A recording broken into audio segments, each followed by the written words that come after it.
The Constitution of Kenya is a set of agreed rules, principles, and laws that govern the nation. It contains 18 chapters and 264 articles, along with things like additions like the preamble at the beginning of the Constitution and the 6 schedules at the end.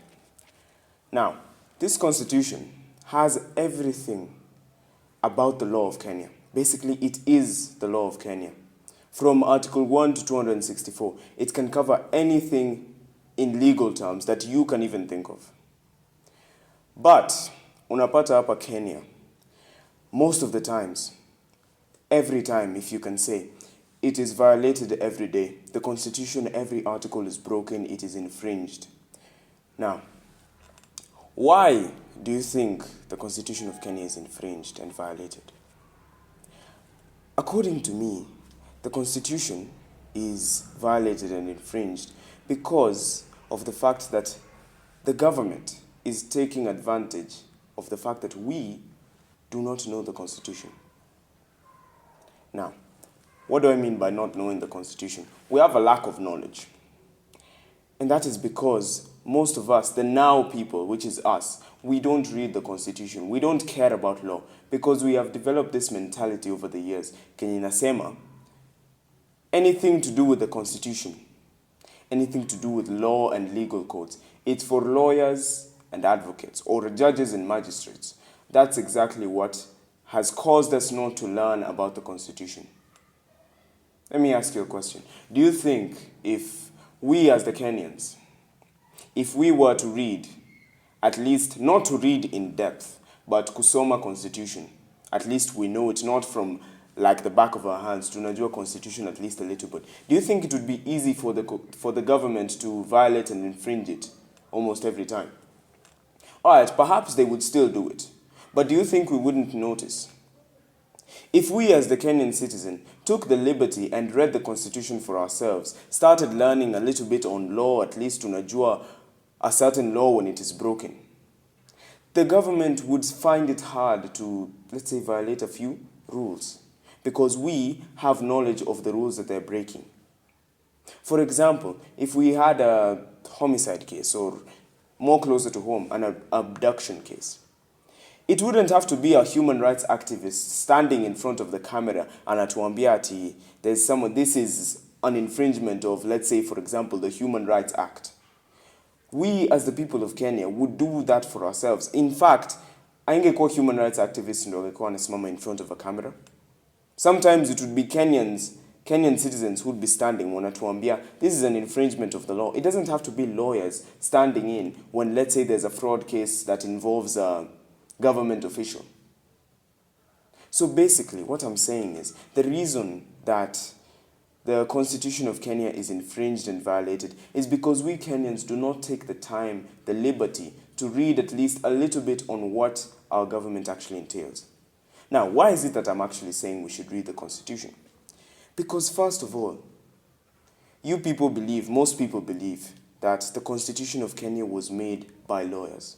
But no, it was not. The new Constitution 2010 was not made by lawyers. Perhaps the Independence Constitution, which ran from 1963 to 2010, all the way to the new Constitution. But the Constitution 2010 was made by the people. Now, by association, take for example the quote of Abraham Lincoln that defines democracy. Democracy is a government that is of the people, for the people, and by the people. Now, I want you to apply that same quote to the Constitution. The Constitution is a written document for the people, of the people, and by the people. Now, for and of is basically the same. That explains why we Kenyans should take the liberty to read it. That's why, basically, the Constitution was not written for lawyers to read. It was not written for people who are aspiring to be advocates and judges in the future. It was written for every person in Kenya to read and to understand the law of Kenya. Now, by the people is what I'm actually stressing on. Why I'm saying by the people is because the Constitution of Kenya has this, in the constitution making process, kuna kitu inaitwa public engagement, civic education, referendum. Do you think the new constitution would have passed if it was not for the country, most of the percentage of the country, to say yes to it? That shows that Kenya, the constitution, was made by the Kenyans. The only thing constitutional lawyers did, the ones who were called to parliament, was to arrange the chapters and the articles in the constitution. That's why, for example, the Bill of Rights is not chapter 8, it is chapter 4. We, the people of Kenya, sisi ndio suggest the things, the articles, the rules, the laws set out in the constitution.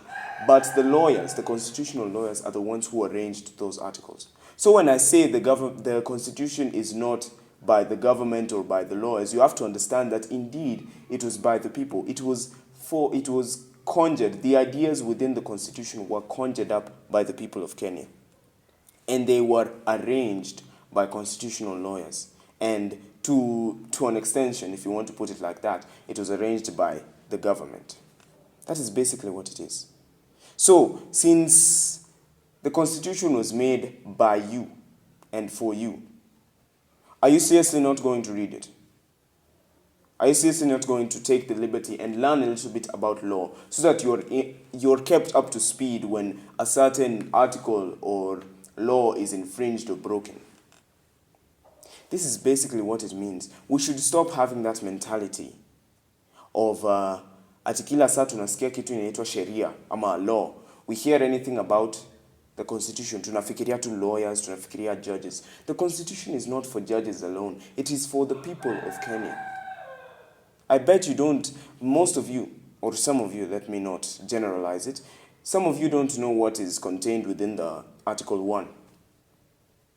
Some of you don't even know what is contained within Chapter 1. You might not even know the chapters as it is. You might not even know the number of chapters, in which I've already said it's 18. And also the number of articles is 264. So ati nasema you're supposed to read the Constitution completely in depth, unaanza kuisoma, understand. Just understand things that you are seeing, like according to the situations that are going around in the country. Try to understand what is actually happening and try to apply it with the Constitution. Now, with all this information that I've given you, what are you going to do with it? Are you going to take the liberty and read the Constitution? Or at least learn a little bit about law, how this law is being infringed and violated on a day-to-day basis? Or will you just relax, scroll, and probably do nothing about the Constitution? We as the Kenyans have the responsibility to read the Constitution and to understand what it entails. Otherwise, or else, the Constitution, the law will be broken daily without you even noticing.